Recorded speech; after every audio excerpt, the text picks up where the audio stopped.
বেশি। মিলন ভাইকে বলবো যদি আল্লাহ চেয়ারম্যান করে যৌতুক যেগুলো খেয়েছে পিটায়া সবগুলোকে জেলখানায় ঢুকায় দিবে। যেগুলো যৌতুক খায় এগুলো জিনাকার, এগুলো নপুংস হিজড়ার গোষ্ঠী। যৌতুক খাওয়া তো দূরের কথা, মেয়ের বাপকে 10 জনকে খাওয়াবেন, 20 জনকে খাওয়াবেন, এই দাবি করা ইসলামে হারাম।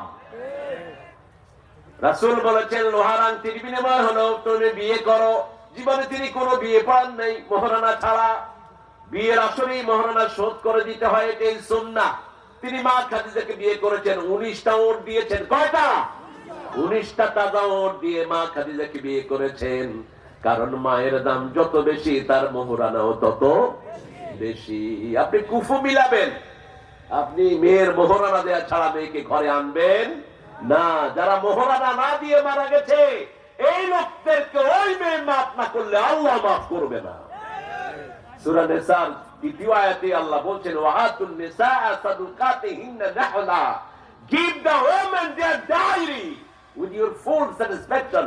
তুমি তোমার মহারানা বিবিদেরকে সন্তুষ্ট চিত্তে দিয়ে দাও।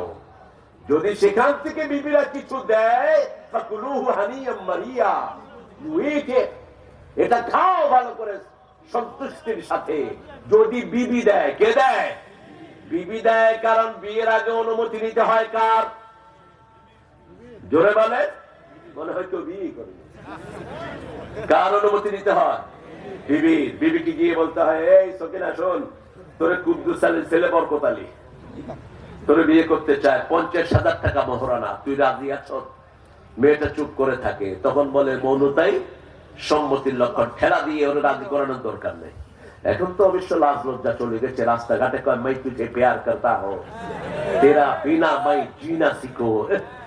তখন আর বাংলা আসে না, উর্দু কয়। তখন কিসের তুই করে ছাড়া বাঁচবি না, তুই তো কুত্তার প্রেম তোর মধ্যে। হ্যাঁ, রাস্তাঘাটে মেয়ে দেখলেই উঠলে ওঠে, এগুলো সভ্য জাতির কথা না। ঠিক না বাটি? তুমি কাউকে পছন্দ করতেই পারো। আলী মা ফাতেমাকে পছন্দ করেছেন, কিন্তু প্রস্তাব দিয়েছেন রাসূলের শ্বশুর ফাতেমার নানার মাধ্যমে। ঠিক না বাটি? আবু বকর সিদ্দিক রাদিয়াল্লাহু চয়ন করেছেন। তিনি গিয়ে বলেছেন ইয়া রাসূলুল্লাহ, আপনার চাচাতো ভাই আপনার ঘরেই বড় হয়েছে, সাহসী যুবক, তলোয়ার কখনো নামে না, সাহসী।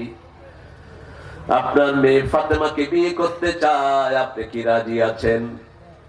রাসূল বলছেন আমি ফাতেমার রায় নিয়ে নেই। আমরা মেয়ে থেকে রায় নেই না। ফরেজগার যারা তারা বলে মা তোর জন্য একটা ছেলে এনেছি, তুই বিয়ে করবি, নইলে তোরে কাইটা ভাষায় দেব।